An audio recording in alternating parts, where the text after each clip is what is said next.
Heat injuries we touched on. Malika Andrews on line one.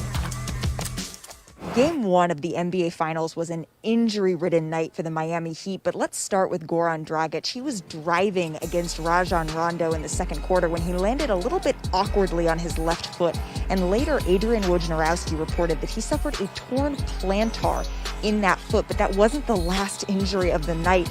Bam Adebayo in the third quarter suffered a shoulder strain, and he got an x-ray, but the Miami Heat said that it came back negative. And Jimmy Butler tweaked his ankle just a little bit during that game, and afterwards he said it was sore, but he'd be okay. And he said that the Heat have no choice. With or without Goran Dragic, they will go out and compete. They are capable of it, and he said they have to be capable of it. Bring in Tim Legler. Brian, you guys went on, I think, a 75-30 run after falling down 13 early. What allows you guys to have success like that over a sustained period of time, a run like that? Paying attention to detail. I don't think in the beginning that we were physical enough, and you have to get a feel for how hard Miami plays.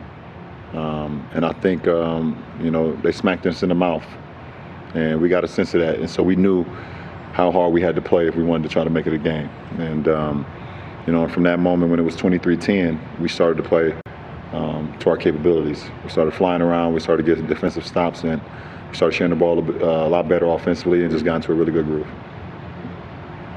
All right, Kyle Goon. For AD, thank you. For AD, obviously his first finals game, what did you see about his preparation? Was there any advice you gave him, and to see him perform like that, what do you feel about that? I don't feel anything I expected out of him. Didn't need to give him no advice. We've been preparing for this moment all season. He's been preparing for this moment all season. And I'm happy to be on the same floor with him in the same uniform. And he was, once again, a force every facet of the game, both offensively and defensively. All right, Dan. LeBron, you've felt the buzz of the NBA Finals 9 times in your career. What was it like today with nobody there, the sound? I mean, I know you're used to bubble basketball at this point, but on this stage, what did it feel like to play a finals game? It felt great. It felt great. I've been preparing for this moment for quite a while. And fans, no fans, the inner challenge for myself and the way I prepared myself, it felt amazing to be playing in the finals once again. Okay, Rachel Nichols. Brian, you've seen plenty of times over the years where if one team has a bunch of injuries, the other team kind of floats a little bit and doesn't come at them as hard. How do you make sure that you guys don't do that in game 2? We got so much more work to do. The job is not done, and we're not satisfied with winning one game. It's that simple. All right, Chris. Thanks. Bron, there was a few times where you guys got up big, and then there was a lot of celebrating going on, and I seen you sometimes you had to rein them in a little bit. What do you from your experience, what have you seen in the past that got you to the point where you felt like sometimes you just say like, okay, let's keep it on task?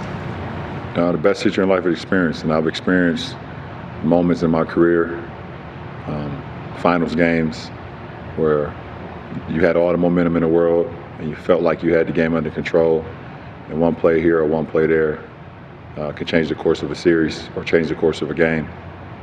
And one in particular that always rings home for me is Game 2 of the 2011 Finals in Miami versus Dallas.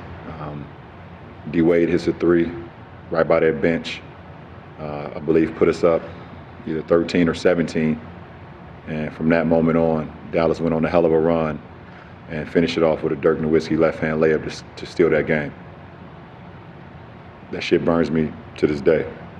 So I always talk about the best teacher in life is experience, so I've experienced a lot. So that's what prompted me to be who I am today, is being able to have those experiences. Okay, we'll send it back to Will. Right, thank you. Yeah, we're going to take 3 more on my side. Tanya? Bron, I'm wondering, in a game like this, when you guys have the kind of lead that you had, are you already thinking, this is what we've done, this is what we could do better, here are some things that we're doing wrong? Were you already in that frame of mind during this game? Yeah, absolutely. I think you can learn so much more from a win than you can in a loss.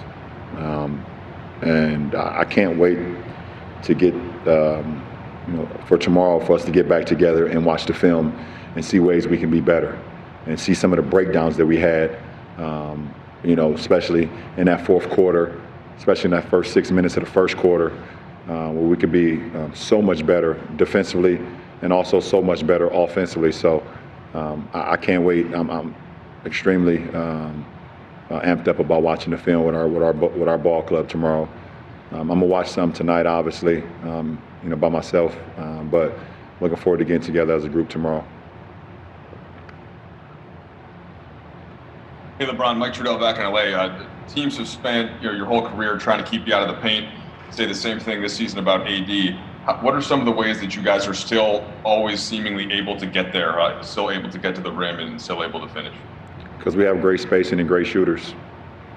Without KCP, without Danny Green, without Kyle Kuzma, or Markieff Morris, and a list of guys that can spread the floor, it allows myself and AD to be able to do the things that we do in the interior. And we try to mix up our game too. We try to mix it in the interior and the exterior. But when you have guys that can space the floor like we have, it allows us to do some of the things that we do in the paint. All right, last one on my side, Brad Turner. LeBron, why is Rondo so opposed to being called playoff Rondo? And did you guys see some of that in the first half, especially? I'm not sure. I've never called him that. We've never called him that. We only call him Doe.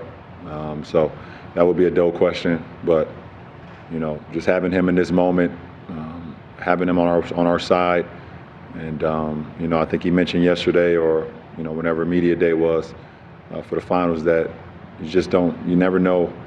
You don't get these moments a lot, and it's been over a decade since he's been in the finals, and I think he's just cherishing the moment, but also just playing the game that he loves to play, the cerebral way, the determined way, and the championship way, as he's been playing for quite a while now.